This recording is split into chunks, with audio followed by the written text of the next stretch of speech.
Hi and welcome back to the Business Show. I'm Michael Worthington, and well, it's all things property. And one of the biggest, I suppose, headaches that some of us have in property is property management. So I've got an expert into the studio, Jamie Horner from Empire Real Estate. How are you, Jamie? I'm good, thank you. Now, you had an interesting entrance, I suppose, into property management, and it was born by your parents' experience. It did. I sort of got thrown into it. When my parents migrated here, they didn't have much money. We were quite lucky that my mum fell into real estate, but they honestly bought, I think, Michael, the worst properties available. I remember patching walls, chasing rent. I remember once we did a clean up and set the place on fire almost. So we definitely had a lot of fun, but I think for my parents, they sold a lot of their investment properties much sooner than they should have, Right. because of that whole property management headache sort of nightmare. Yeah, and that is an important point, because a lot of us get into property. I know there's people watching now, they're looking at buying maybe their very first investment property, or they may have a couple and going, oh, do I get rid of these because they're a headache, or do I expand my portfolio? But really, it is a really good pathway to financial independence, isn't it, if you've done it correctly? It is. I mean, a lot of us love bricks and mortar. We love our home. We've seen how much our home has grown. So, most of the owners that we look after, they're mums and dads. They're not regularly into shares, but they know their local area, they know their suburbs, and they like their property, but the property management does throw them a little bit. So how long have you been in property management for now, Jen? I started in '96, so we're almost looking at 21 years now. Oh, I know, you started very young. I did.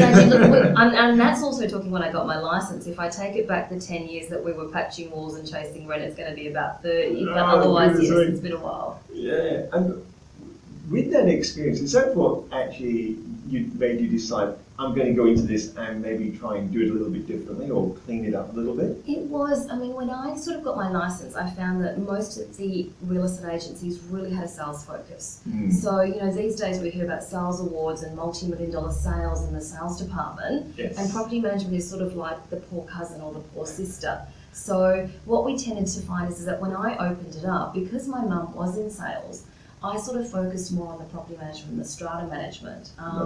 And it has changed in real estate now, where a lot of agents are now focusing on that. But we've sort of been looking at it since 2003. Wow.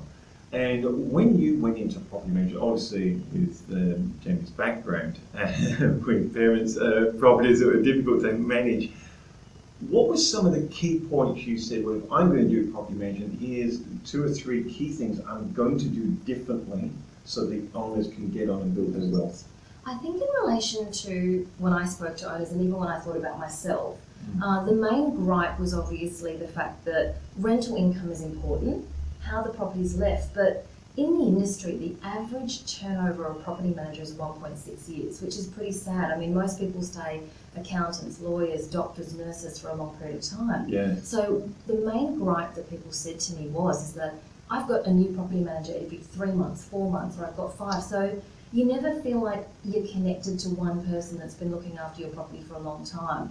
So for us, it was setting that longevity. So some of our owners have had their property manager now for almost from 2003 to date. So they've had that same property manager for 13 years, which means that it's almost like your friends looking after your property. The trust is there. I was going to say, you're not going through that learning experience all over again, having to educate your new property manager into the things about your property and some of the things that may be specific just to yourself. I know when you look at the mining industry, which is big in Western Australia, they're very big on that. They say if you're going to service them, who's the person you're going to send to the mine site? Because we know the learning curve is in that first couple of months, and once they've got the learning curve, we actually want to keep them because we don't want to keep retraining people. So I can really understand that in property management kind of really makes sense. It does. I mean, for me, Mark, this is not just it can be a $300,000 property, it could be a $1 million property. And what you're saying to someone is here's the keys.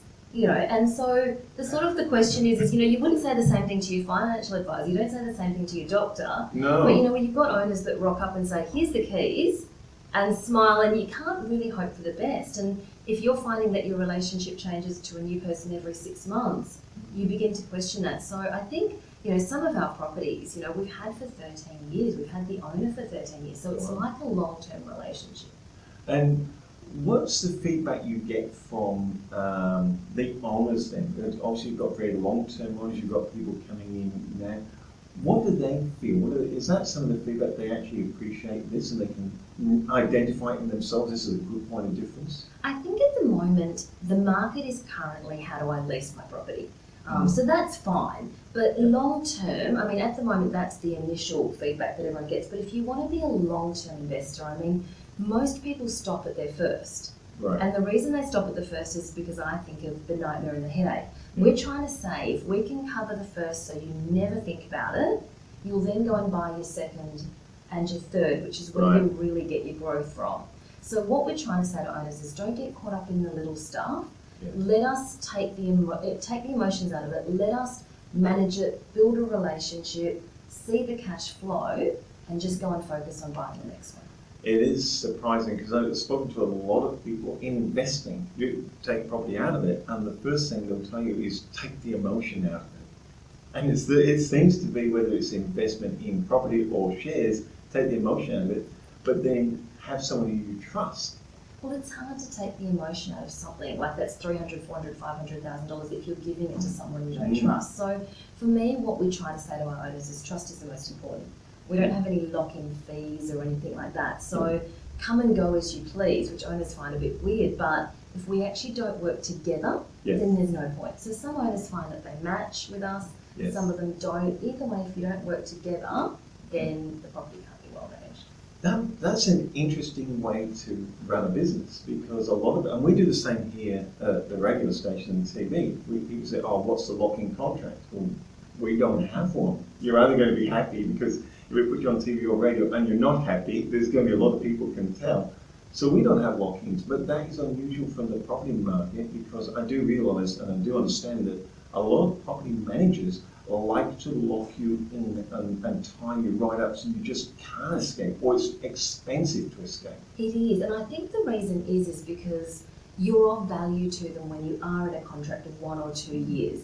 However, if you look at it from our set though, like if you're an owner and you're unhappy, and we're in the middle, we're in between you and the tenant and you're unhappy, it's never going to work. No. So I think for us what we find is that owners will, no matter what, stay with us regardless of when their contracts obviously all end whenever they want to, because we cross out the termination clause. But what that means though is that they know that we have to make sure we're doing the right thing. It's a really good policy to come from. Running your own business though, just personally, what are a couple of values you believe in when you're running your own business, for you and your team? In relation to, I think, especially property managers, if the average is only 1.6 years, that's high turnout, high burnout, all those sort of things. So on a daily basis, I would probably suggest that there's not one phone call where a tenant or an owner is in financial stress or even just emotional stress. So you've got to be able to detach. So what I sort of look at for our staff is I look at the fact that what are all the things that cause property manager burnout? And they're pretty common. It's just trying to minimise that. So, how much backup do they have? How much support do they have? When they leave at 5 o'clock, can they clear their plate and let it go? Because that to me is probably the most important thing. So if our staff are happy, they'll stay, which actually means our owners will stay.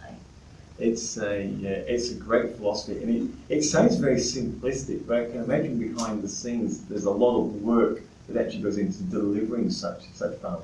Yeah, it's quite funny because I think when you look at most of our marketing and our stuff on our website, it's quite funny because we run around as superheroes, which people find a little bit weird. Now, for me, property management is, like I said, the poor sister, the poor cousin. Everyone knows the sales star in their office. Everyone knows the sales, the person that's really good in East Vic Park or Vic Park or wherever it is.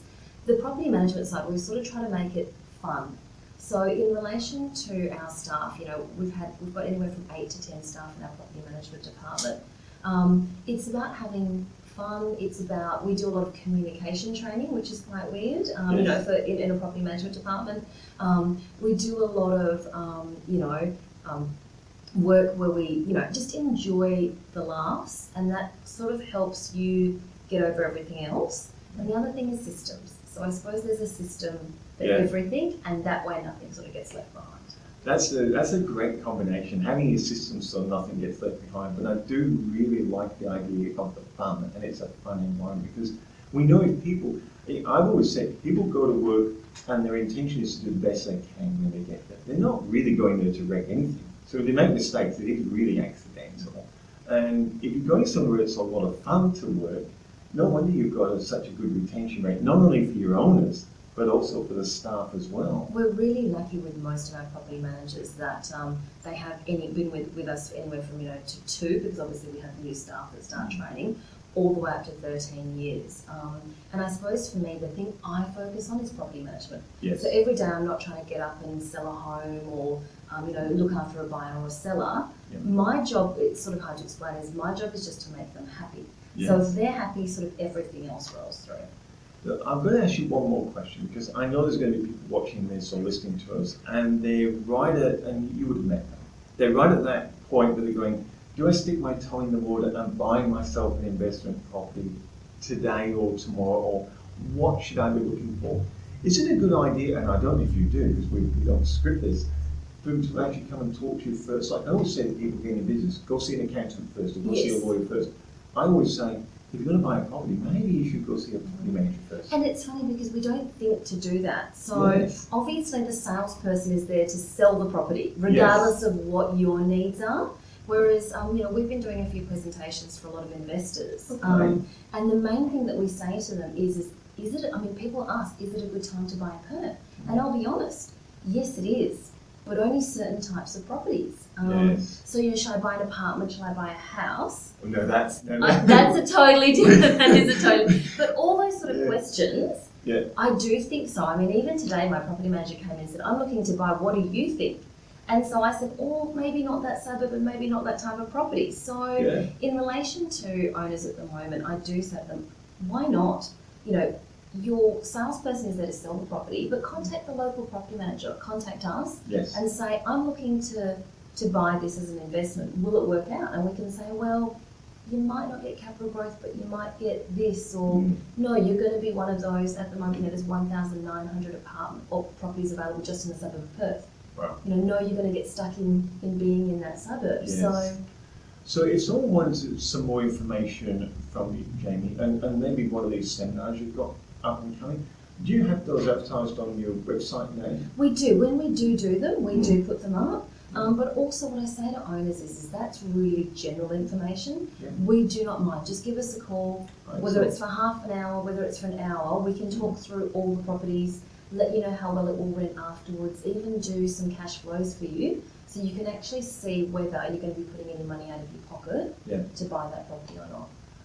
So, with that said in mind, how do they contact you? What's the best way? A phone. So obviously all our details are on the website. Yes, we are the crazy superheroes when you get to the webpage.